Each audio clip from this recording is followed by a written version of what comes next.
Hello guys, welcome to my YouTube channel. Today discuss a vital video for class 10 মাধ্যমিক exam 2027 subject geography. এই geography সাবজেক্টই কিন্তু আজকে কিন্তু প্রথম তোমাদের সাথে শেয়ার করব। আর শেয়ার করার সাথে সাথে এখান থেকে যে চ্যাপ্টার শেয়ার করব সেই চ্যাপ্টারের কিন্তু ছোট প্রশ্ন যা আছে সেগুলো কিন্তু তোমাদের সামনে উত্তর সমেত শেয়ার করব। আর পড়ার যে কৌশলটা সেটা বলবো যে কোন টাইপে পড়লে আমাদের 2027 মাধ্যমিকে 95 অ্যাবাভ মার্কস অ্যাচিভ করতে পারবে। আজকে শেয়ার করব কোন বই থেকে, এই বইটা থেকে, অর্থাৎ এই যে ভূগোল ও পরিবেশ ছায়া প্রকাশনী দুলাল দাস, এই বইটা থেকে কিন্তু শেয়ার করব কোন চ্যাপ্টার, এই বহির্জাত প্রক্রিয়া ও তাদের দ্বারা সৃষ্ট ভূমিরূপ, এই চ্যাপ্টার থেকে কিন্তু আজকে আলোচনা করব।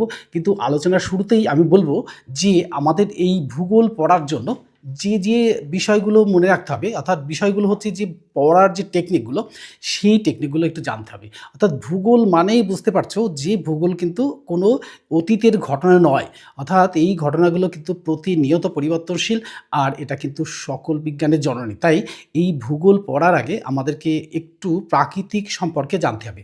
অর্থাৎ এই প্রাকৃতিক সম্পর্কে না জানলে, অর্থাৎ এই অবস্থানটা সম্পর্কে না জানলে কিন্তু আমরা ভূগোল পড়তে পারবো না। আর এই ম্যাপ সম্পর্কে অনেকটাই জানতে হবে, যে কোন দেশের কোথাকার কি পড়ছি সেই টপিকের ওপরে কিন্তু আগে আলোচনা করে নিতে হবে, বা সেই সম্পর্কে আগে জানতে হবে। আর আগের থেকে যদি জানো তাহলে কিন্তু কোনো সমস্যাই আসবে না। তাই ভূগোল পড়ার মধ্যে দিয়েই কিন্তু এই যে ছোট ছোট লাইনগুলো থাকে, অর্থাৎ এই ছোট ছোট লাইনের মধ্যে কিন্তু ছোট ছোট কোশ্চেনগুলো লুকিয়ে থাকে। প্রত্যেকটা লাইনের মধ্যেই কিন্তু কোশ্চেন লুকিয়ে থাকে, আর সেই কোশ্চেনগুলো যদি সঠিকভাবে না খুঁজে পাওয়া যায় তাহলে কিন্তু ভূগোল পড়ে মজা আসে না।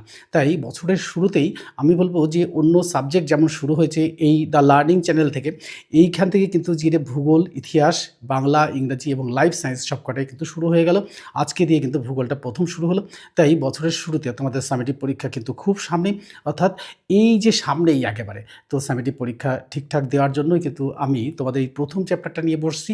আর বসলে পরেই এখান থেকে যে প্রশ্নগুলো হবে ছোট প্রশ্ন, সেই ছোট প্রশ্নগুলোই কিন্তু তোমাদের সামনে শেয়ার করব।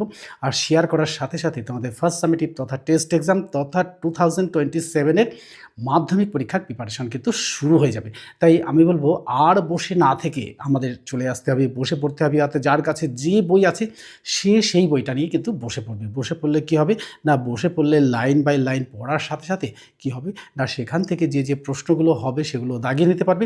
আর যেগুলো ভেরি ভেরি ইম্পর্টেন্ট কোশ্চেন সেগুলো কিন্তু উত্তর সমেত তোমাদের সামনে শেয়ার করব। শেয়ার করলে কী হবে, শেয়ার করলে কিন্তু সেই উত্তরগুলো করা হয়ে যাবে। অর্থাৎ বছরের প্রথম থেকে যদি আমরা এটা করতে থাকি তাহলে কিন্তু কোনো সমস্যাই আসবে না। তাই আমি বলবো যে প্রশ্নগুলো আজকে শেয়ার করব সেই প্রশ্নগুলো কিন্তু তোমরা খাতায় বন্দি করবে, পড়বে এবং সেগুলো থেকে টেস্ট